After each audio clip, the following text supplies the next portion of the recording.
Të nderuar banorët e Elbasanit, sipas raportit zyrtar të Agjencisë Kombëtare të Mjedisit për vitin 2025, Elbasani dhe Tirana vijojnë të jenë qytetet me ajrin më të ndotur në Shqipëri. Sipas të dhënave të këtij raporti, për periudhën korrik-dhjetor 2025, Elbasani paraqet një situatë alarmante, sepse niveli i grimcave PM10, të cilat qëndrojnë pezull në ajër, është 49% mbi normën e lejuar.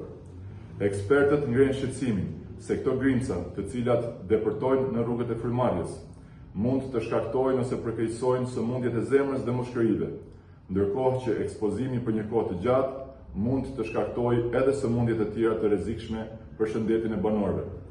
Gjithashtu, raporti thekson se Elbasani shënon një tjetër rekord negativ, si qyteti i vetëm në Shqipëri ku u regjistrua tejkalim i kufirit vjetor për dioksidin e azotit, duke treguar edhe përkeqësim krahasuar me vitet e mëparshme.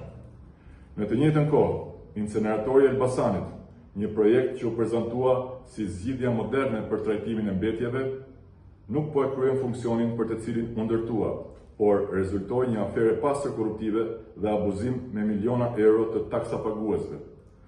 Për vite me radhë, qytetarët e Elbasanit, opozita, media dhe shoqata të ndryshme kanë denoncuar ajrin e ndotur, ndërsa qeveria, bashkia dhe institucionet përgjegjëse kanë zgjedhur heshtjen, abuzimet, justifikimet dhe propagandën në vend të veprimeve konkrete.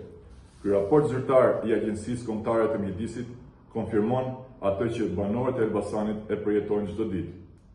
Prandaj ne sot pyesim publikisht: kush mban përgjegjësi për këtë situatë?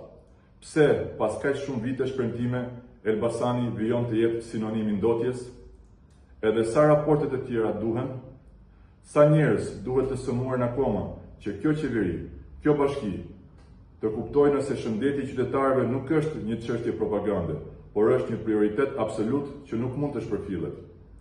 Partia Demokratike Dega Elbasan e konsideron të papranueshme këtë situatë dhe kërkon nga Bashkia Elbasan, Ministria e Mjedisit dhe institucionet përgjegjëse transparencë të plotë mbi burimet e ndotjes, monitorimin dhe publikimin e vazhdueshëm të gjitha të dhënave për cilësinë e ajrit, kontrolle të rrepta dhe masa administrative ndaj çdo subjekti që ndot mjedisin dhe një plan urgjent me afate të qarta për përmirësimin e ajrit në këtë qytet. Ne do të jemi gjithmonë pranë banorëve të Elbasanit dhe do të bëjmë çdo përpjekje për të garantuar të drejtën themelore për një mjedis të pastër dhe një jetë të shëndetshme. Ju falenderoj.